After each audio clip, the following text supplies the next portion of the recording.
দর্শক, আপনারা দেখতেছেন মিটফোর্ড হত্যাকাণ্ডের ঘটনায় ঢাকা মহানগর উত্তর জামাত বিশাল এক বিক্ষোভ মিছিল বের করেছে। মিছিলটি এই মুহূর্তে উত্তরা হাউস বিল্ডিং এলাকা পরিদর্শন করে আজমপুর হয়ে রাজলক্ষ্মী জসিমউদ্দিন গিয়ে শেষ হওয়ার কথা রয়েছে।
শান্তিকামী মানুষের দেশ এটা। যারা যারা এই সন্ত্রাসী করবে, চাঁদাবাজ করবে, তাদের ঠিকানা এদেশে হবে না, হবে না।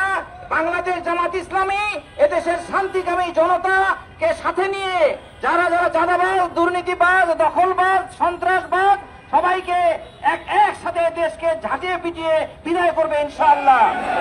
এবং যারা যারা আমরা সর্বশেষ এই গত পরশু দিনে যে ঘটনা ঘটেছে সেই দৃশ্য দেখার মতো নয়। সারা দেশ উত্তাল হয়ে গেছে। ছাত্র জনতা এই দলকে, তাদের রূপকে চিনে ফেলেছে। তারা নিজেদের লোকদেরকে কন্ট্রোল করতে পারে না, তারা দেশকে কেমনে কন্ট্রোল করবে? তারা নিজেদের লোকদেরকে এই পর্যন্ত 2 শতাধিক লোক 1 বছরের মধ্যে নিজেরাই নিজেদেরকে হত্যা করেছে এবং সাধারণ মানুষের কতজনকে হত্যা করেছে তার কোনো হিসাব নাই। তারা মনে করতেছে ক্ষমতায় যাওয়ার আগেই ক্ষমতার বাহাদুরি দেখাচ্ছে। এই ধরনের সন্ত্রাসী এবং চাঁদাবাজিদেরকে এদেশের মানুষ প্রত্যাখ্যান করবে ইনশাআল্লাহ। এবং এই সমস্ত এলাকায় এলাকায়, পাড়ায় মহল্লায় আপনারা প্রতিরোধ করে তোলেন সন্ত্রাসবাদী চাঁদাবাজির বিরুদ্ধে, যাতে করে এরা এখান থেকে বিতাড়িত হয়। তারপরে বাংলাদেশ জামাত ইসলামী এদেশের শান্তিকামী জনতাকে সাথে নিয়ে এটা একটা কল্যাণ রাষ্ট্রে পরিণত করবে ইনশাআল্লাহ। এবং পরবর্তীতে সামনে 19শে জুলাই সমাবেশ ডেকেছে, আপনারা সবাই সে সমাবেশে আসবেন এবং সকলকে সাথে নিয়ে যাবেন।